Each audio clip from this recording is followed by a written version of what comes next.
So உபவாசம் இருக்கிறீங்களா? 40 நாட்கள் உபவாசம் இருக்கிறீங்களா? திட்டமிட்டு இருக்கிறீங்களா?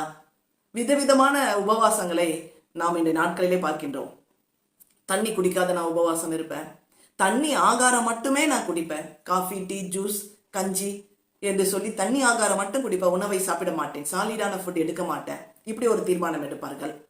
அநேகர் என்ன பண்ணுவாங்க, டேனியல் ஃபுட் போல கறி, மீன் இதெல்லாம் இருக்காது, மற்றபடி நான் சாப்பிட்டுக் கொள்வேன். இது ஒரு வகையான உபவாசமா இருக்கிறார்கள். சிலர் என்ன பண்ணுவாங்க, டே டைம்ல சாப்பிடுவேன், நைட் டைம்ல சாப்பிட மாட்டேன்.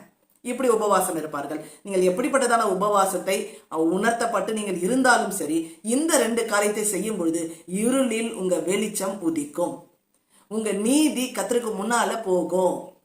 உங்களை அது காக்கும். உங்க விடியற்கால வெளிச்சத்தை போல உன் வெளிச்சம் எழும்பும். நீங்க கூப்பிடுவீங்க, கர்த்தர் மறு உத்தரவு கொடுப்பார். இந்த 2 காரியங்கள் தான். மாம்சமானவனுக்கு உண்ண ஒலிக்காமல் பசி உள்ளவனுக்கு நீங்கள் உணவை கொடுக்கிறதும், பசியுள்ள ஆத்மாவுக்கு உங்க வசனத்தை நீங்கள் கொடுக்கின்றதும். வசனத்தை நிறைய சொல்லுகிறவர்களாய் நாம் மாற வேண்டும்.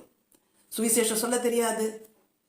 யாராவது வசனத்தை, நம்ம துக்கமா ஒருத்தர் வந்தா கூட அவங்களுக்கு வசனத்தை ஷேர் பண்ண தெரியாது.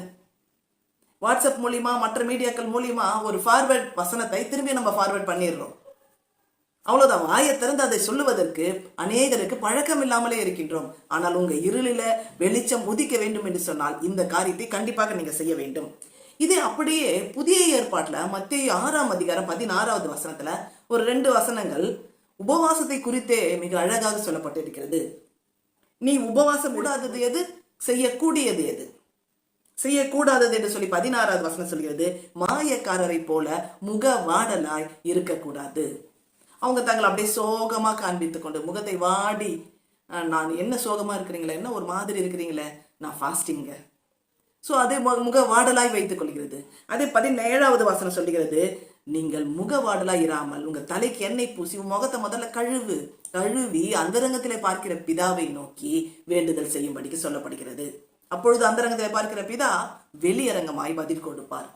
இன்னைக்கு ஃபாஸ்டிங்லேயே டியூட்டிக்கு போகிறது, ஃபாஸ்டிங்லேயே ஸ்கூலுக்கு போகிறது, காலேஜ் போகிறது, ஃபாஸ்டிங்லேயே கிரிக்கெட் விளையாடின்னு இருப்பாங்க, ஃபாஸ்டிங்லேயே ஷாப்பிங் போவாங்க. எல்லாம் அவர்கள் தன் இஷ்டம் போல செய்வார்கள். ஆனால் சாப்பிடாம இருப்பாங்க. ஏதோ ஒரு குழந்தை எனக்கு வேணும்னா அடம் பிடிச்சிக்கிட்டு சாப்பிட மாட்டேன், எனக்கு சாப்பாடு வேணாம்னு அடம் பிடிப்பார்கள்.